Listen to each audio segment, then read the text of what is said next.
بسم اللہ الرحمن الرحیم۔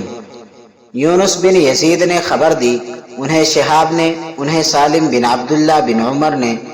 انہیں ان کے والد نے کہ نبی کریم صلی اللہ علیہ وسلم نے فرمایا، وہ زمین جسے آسمان بارش کا پانی یا چشمہ سیراب کرتا ہو یا وہ خود بخود نمی سے سیراب ہو جاتی ہو، اس کی پیداوار سے 10واں حصہ لیا جائے، اور وہ زمین جسے کنویں سے پانی کھینچ کر سیراب کیا جاتا ہو، اس کی پیداوار سے 20واں حصہ لیا جائے۔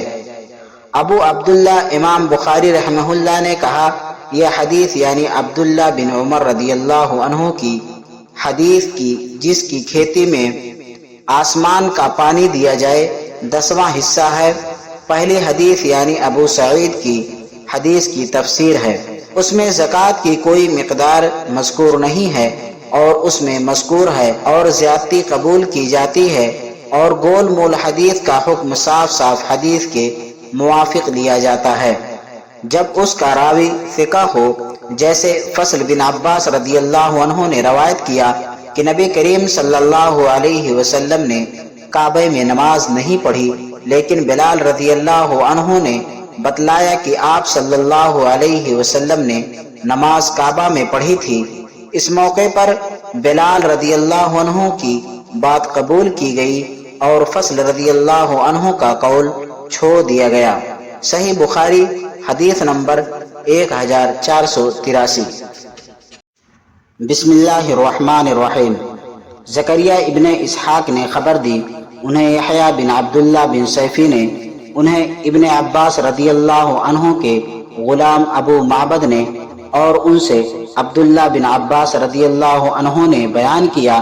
کہ رسول اللہ صلی اللہ علیہ وسلم معاذ رضی اللہ عنہ کو جب یمن بھیجا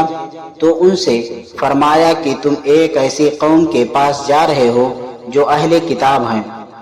اس لیے جب تم وہاں پہنچو تو پہلے انہیں دعوت دو کہ وہ اس بات کی گواہی دیں کہ اللہ کے سوا کوئی معبود نہیں اور محمد صلی اللہ علیہ وسلم اللہ کے سچے رسول ہیں۔ وہ اس بات میں جب تمہاری بات مان لیں تو انہیں بتاؤ کہ اللہ تعالیٰ نے تم پر روزانہ دن رات میں 5 وقت کی نمازیں فرض کی ہیں۔ جب وہ تمہاری یہ بات مان لیں تو انہیں بتاؤ کہ ان کے لیے اللہ تعالیٰ نے